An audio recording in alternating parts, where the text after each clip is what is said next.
Hi guys, welcome to another edition of Success Mantra Explains. You can catch our previous video in the link in the description and on the card on the video itself as always.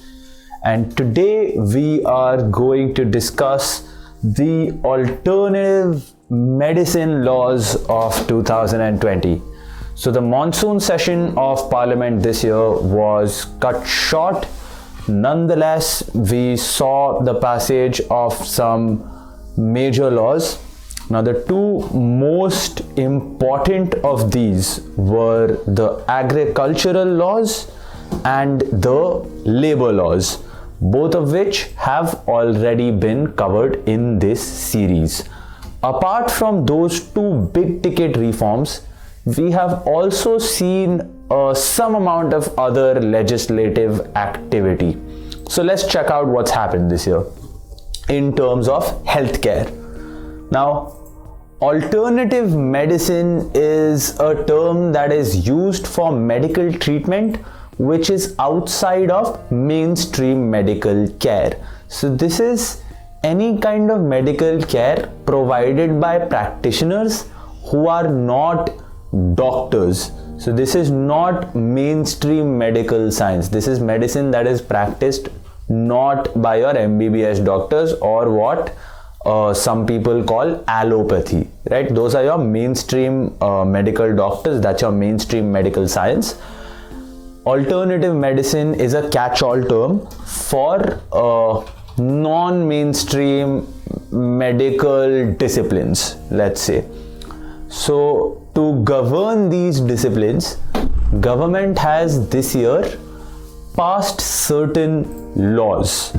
Now these are one, the National Commission for Indian System of Medicine 2020, the National Commission for Homeopathy Bill 2020, and the Institute of Teaching and Research in Ayurveda 2020. So there is, as we can see, apart from homeopathy is not an Indian system. Apart from homeopathy, the other two laws are concerned with Indian systems of medicine, and these laws aim to rationalize and create a put together streamlined system for training, overseeing and practicing Indian medicine. So first we have the NSISM 2020, that is the National Commission of Indian Systems of Medicine law. Now it repeals the old Indian Medical Central Council Act of 1970. Repeal matlab this law has now been taken off the books and replaced with this new law. A National Commission of Indian System of Medicine has been created. This will consist of 29 members appointed by the central government. Now the states under this law are also to create state councils of Indian medicine to operate at state level.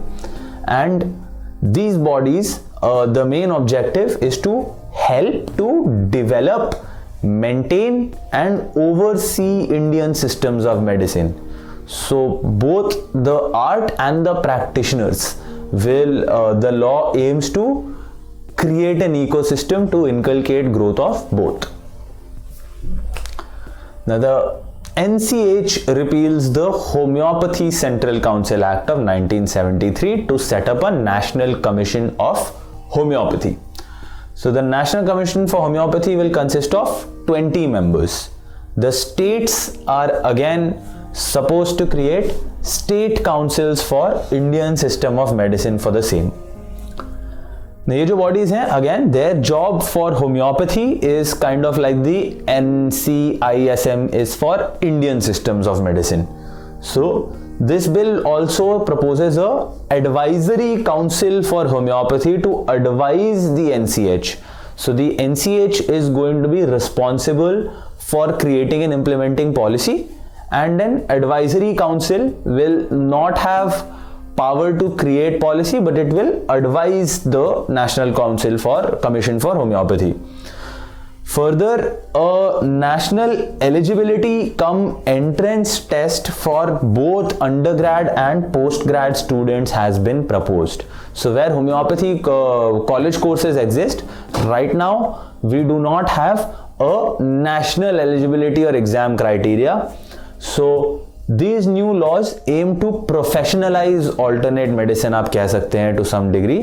और ये professionalisation के Dzire में national eligibility cum entrance exam has been proposed. Now, pros and cons for the new laws are that one, of course, they'll introduce professionalism and oversight in alternative medicine. A framework has been developed जिसके अंदर जो alternative medicines के practices हैं वो develop हो सकते हैं. एक system बन गया है. अभी तक बहुत ad hoc होता था, बहुत institution wise, institution by institution basis पे हो रहा था. अब ये थोड़ा streamline हो गया है. And the negative, however, is that opposition members in parliament have criticized a lack of appellate authorities for dispute resolution under the bills. So guys, as if you've been following this series for a while, we've noticed that this comes up time and again. In the farm laws too, there were issues raised with regard to dispute resolution clauses. In labor bills too, there were issues regarding dispute resolution clauses. In a future video, we plan to discuss these dispute resolution clauses in a little more detail. But broadly, जो issue यहाँ raise हो रहा है is that all of these new laws, they, for disputes under these laws, they prescribe an administrative authority.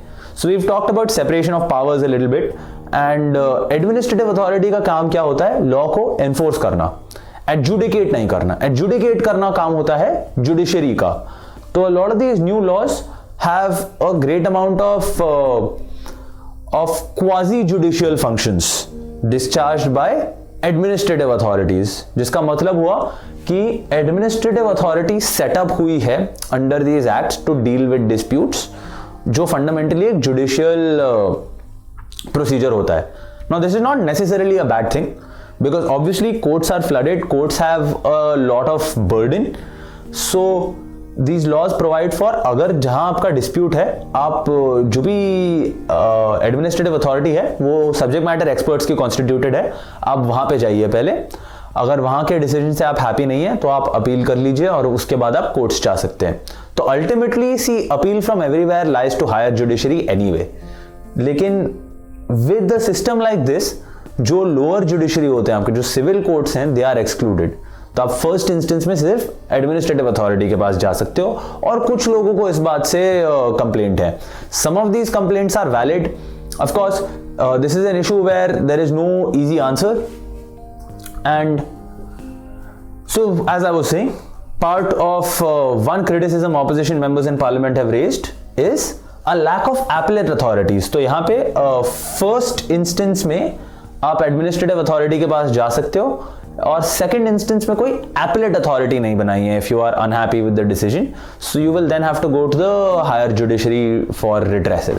तो आप lower courts जा नहीं सकते और कोई एपेलेट अथॉरिटी नहीं है, तो इस डिसीजन के अगेंस्ट आपको डायरेक्टली हाई कोर्ट या सुप्रीम कोर्ट जाना पड़ेगा. Now lastly we have the ITRA, which is the Indian Institute of Research in Ayurveda Act of 2020. Now there are 3 Ayurveda institutions currently in India, in Jamnagar in Gujarat, and this new law will merge all 3 into one institution, which is going to be called the Institute of Research in Ayurveda. So these institutes are the Institute of Postgraduate Teaching and Research in Ayurveda, the Indian Institute of Ayurvedic Pharmaceutical Sciences, and Shri Gulab Kunverba Ayurved Mahavidyalaya. Now all of these are being merged into one single Institute of Training and Research in Ayurveda. Now this proposed institute it has been proposed that it should be given a INI tag, Institution of National Importance. Now ये जो INI tag होता है, it is very valuable. prominent schools in India like the IITs, IISc, IIMs, they have this, and this is a tag which enables an institution to benefit from a lot of central government schemes, fundings, etc. And the ultimate aim is that the three existing institutions that we have should become one, so they can benefit from each other's expertise, and they can impart professionalized training in Ayurveda to scholars under the aegis of a single institution, and therefore developed pedagogy in Ayurveda teaching. So guys, these were our 3 alternative medicine laws of 2020. Stay tuned for the follow-up to this episode, where we will discuss healthcare amendments of 2020, some of which are also relevant for alternative medicine. As always, if you felt like you learned something from the video, please like or leave your comments below, subscribe to our channel, and we'll see you on the next one. Until then, take care, stay safe.